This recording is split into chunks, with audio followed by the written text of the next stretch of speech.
Hi guys, welcome to food health and beauty. இன்றைக்கி நம்ம பொன்னாங்கண்ணி கீரையை வச்சு ஒரு கூட்டு தான் செய்ய போகிறோம். பொன்னாங்கண்ணி கீரை உடம்புக்கு ரொம்ப நல்லதுங்க. அது மட்டும் இல்லாமல் இது வெயிட் கெயின் பண்ண ரொம்ப ஹெல்ப் பண்ணும். வாங்க இது எப்படி செய்யலான்னு பார்ப்போம்.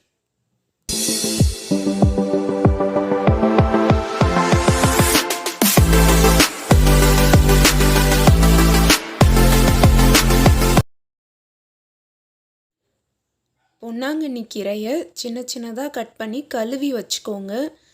2 மீடியம் சைஸ் ஆனியன் பொடியாக கட் பண்ணிக்கோங்க. 3 பச்சை மிளகாய், 2 வத்தலை கட் பண்ணிக்கோங்க. காரத்துக்கு இது மட்டும்தாங்க.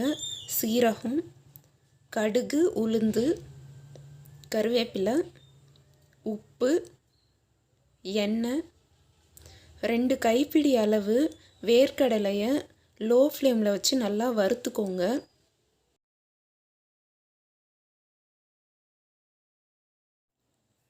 இந்த அளவு வறுபட்டால் போதுங்க. இப்போது இது நம்ம நல்லா ஆற வச்சுட்டு மிக்ஸி ஜாரில் போட்டு நல்லா பொடி பண்ணி எடுத்துக்கலாம். இப்போ நம்ம பொடி பண்ணதை தனியாக எடுத்து வச்சுக்கலாம்.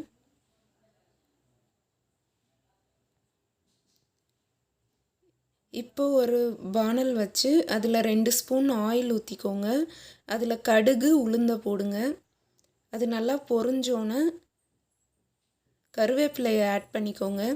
கூடவே சீரகம் ஆட் பண்ணிக்கோங்க. இப்போ இதில் வத்தல் ஆட் பண்ணி இது எல்லாத்தையும் ஒரு வாட்டி நல்லா மிக்ஸ் பண்ணி விட்டுக்கோங்க. இப்போ இது எல்லாத்தையும் நம்ம நல்லா மிக்ஸ் பண்ணிட்டோம். இதில் நம்ம பொடியாக வெட்டி வச்சுருக்கிற வெங்காயத்தை ஆட் பண்ணிக்கோங்க. இது எல்லாத்தையும் நல்லா மிக்ஸ் பண்ணிக்கோங்க.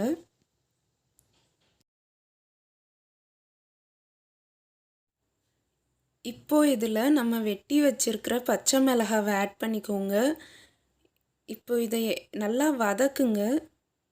இது நல்லா வதங்கணும். இப்போ இது ஓரளவு நல்லா வதங்கிருச்சு.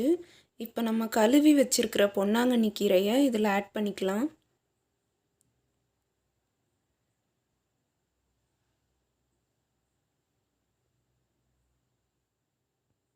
இப்போ இதுக்கு தேவையான அளவு உப்பு ஆட் பண்ணிக்கோங்க.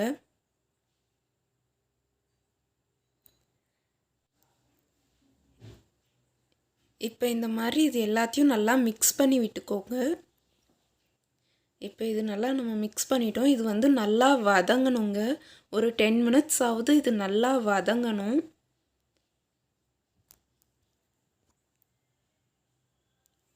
அடிக்கடி இந்த மாதிரி கிண்டி விட்டுக்கோங்க.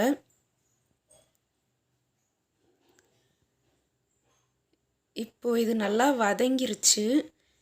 இந்த டைமில் நம்ம பொடிச்சு வச்சுருக்கிற வேர்க்கடலை பவுடரை ஆட் பண்ணிக்கோங்க. இப்போ இது எல்லாத்தையும் நல்லா மிக்ஸ் பண்ணி விட்டு 2 நிமிஷம் லோ ஃப்ளேமில் வச்சுருந்து ஸ்டவ் ஆஃப் பண்ணிடுங்க. அவ்வளோதாங்க. இப்போ நம்ம சூப்பராக ரெடி பண்ணிட்டோம் பொன்னாங்கண்ணி கீரை கூட்டு. இது வந்து ரொம்ப டேஸ்ட்டாக இருக்குங்க சாப்பிட. ஏன்னா இதில் வந்து நம்ம வேர்க்கடலை சேர்த்துருக்கோம். அதுவும் வெயிட் கெயின் பண்ண ரொம்ப ஹெல்ப் பண்ணும். அது மட்டும் இல்லாமல் பொன்னாங்கண்ணி கீரையும் வெயிட் கெயின் பண்ண ரொம்பவே ஹெல்ப் பண்ணும். வெயிட் கெயின் பண்ணணும்னு நினைக்கிறவங்க கண்டிப்பாக இந்த கீரையை ட்ரை பண்ணி பாருங்கள். அது மட்டும் இல்லாமல் இந்த கீரை கண்ணுக்கு ரொம்ப நல்லதுங்க. இதை ரெகுலராக நீங்கள் எடுக்கும்போது உங்களோட ஐசைட் இம்ப்ரூவ் ஆகும். கண்டிப்பாக ட்ரை பண்ணி பாருங்கள். இந்த வீடியோ உங்களுக்கு பிடிச்சிருந்தா நம்ம சேனலை சப்ஸ்கிரைப் பண்ணிக்கோங்க. கண்டிப்பாக பெல் ஐக்கானையும் கிளிக் பண்ணிக்கோங்க. தேங்க்ஸ் ஃபார் வாட்சிங்.